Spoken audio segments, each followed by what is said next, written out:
Toutefois, aujourd'hui, comme je disais, on va étudier ensemble le chapitre qui porte sur les traits de caractère du prophète sallallahu alayhi wa sallam.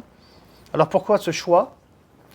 Parce qu'on va voir comment était le prophète sallallahu alayhi wa sallam dans sa vie. On va voir ensemble qu'il était généreux, il était modeste, il était miséricordieux. On va voir plusieurs éléments, Inch'Allah.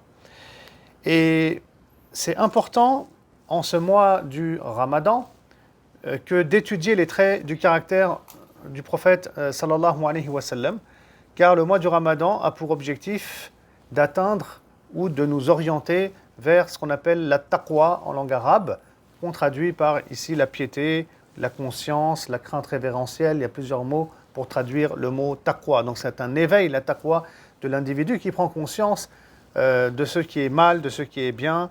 Il remet un cadre dans sa vie, il s'écarte de l'illicite. Donc la taqwa, c'est tout plein de choses en même temps. Et donc comme on doit atteindre la taqwa, la piété, et qu'on doit apporter une dynamique de réforme dans notre cœur pendant le mois du Ramadan, il est important, bien entendu, qu'on change de comportement. Ça va de soi pendant ce mois béni. Ou au moins qu'on déclenche une dynamique en nous qui va nous amener à changer de comportement en ce mois béni et, bien entendu, après le mois du Ramadan.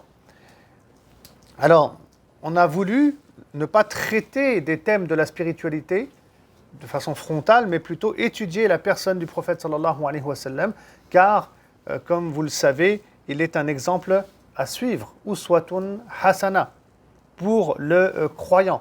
Et en étudiant sa personne, en s'arrêtant ensemble sur ses caractéristiques, Inch'Allah ta'ala, l'idée c'est qu'on s'inspire de lui, sallallahu alayhi wa sallam.